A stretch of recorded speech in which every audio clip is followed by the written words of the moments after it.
మరి హరీష్ రావు దగ్గరికి పోదాం. ఇరకాటంలో హరీష్ రావు, కవిత ఆరోపణలతో ఆయనపై మచ్చ. ఆమె ప్రశ్నలకు సంజాయిషి ఇచ్చుకోలేని పరిస్థితి. హరీష్ వాళ్లే తనను సస్పెండ్ చేశారన్న జాగృతి అధ్యక్షురాలు. కేసీఆర్కు సొంత బిడ్డ కన్నా అల్లుడే ఎక్కువని ప్రచారం. ఇప్పుడు పార్టీని వీడితే హరీష్ రావు పైన విమర్శలు, నిందలు. సిద్దిపేట ఎమ్మెల్యే తదుపరి యాక్షన్ పై సర్వత్రా ఉత్కంఠ. బీఆర్ఎస్ కీలక నేత సిద్దిపేట ఎమ్మెల్యే హరీష్ రావు ప్రస్తుతం ఇరకాటంలో పడ్డారు. కవిత ఎపిసోడ్ తర్వాత ముందు నొయ్యి వెనుక గొయ్యిలా ఆయన పరిస్థితి మారిందని రాజకీయ విశ్లేషకులు భావిస్తున్నారు. హరీష్ రావుపై జాగృతి అధ్యక్షురాలు కల్వకుంట్ల కవిత తీవ్ర స్థాయిలో ఆరోపణలు చేశారు. అవినీతి ఆరోపణలతో పాటు రాజకీయ అభాండాలు మోపారు. కాళేశ్వరం ప్రాజెక్టు అవినీతితో పాటు ఆయనకు సంబంధించిన అనేక అంశాలను మీడియా సమావేశంలో ప్రస్తావించారు.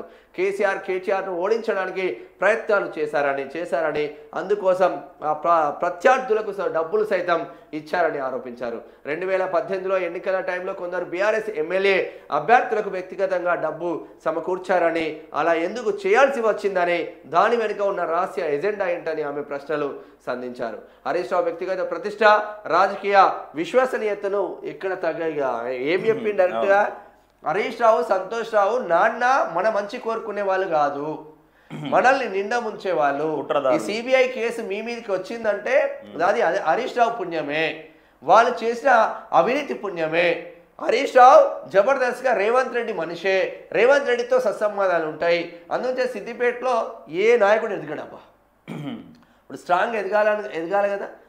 చక్రధర్ గౌడ్ పోతే చక్రధర్ మీద కేసు, ఇంకోటి పోతే ఇంకోటి మీద కేసు. ఏ నాయకుడిని ఎదగనియరు, ఎందుకంటే ఆ పార్టీ కూడా సపోర్ట్ చేయడు అవతల పార్టీ. ఇప్పుడు బీజేపీ నాయకుడు ఎవరైనా ఎదుగుతాడంటే బీజేపీతో కూడా సత్సంబంధాలు ఉంటాయి. ఆయనకు కాంగ్రెస్ తోటి ఎదుగుతాడంటే కాంగ్రెస్ తో కూడా సత్సంబంధాలు పెట్టుకుంటాడు ఆయన.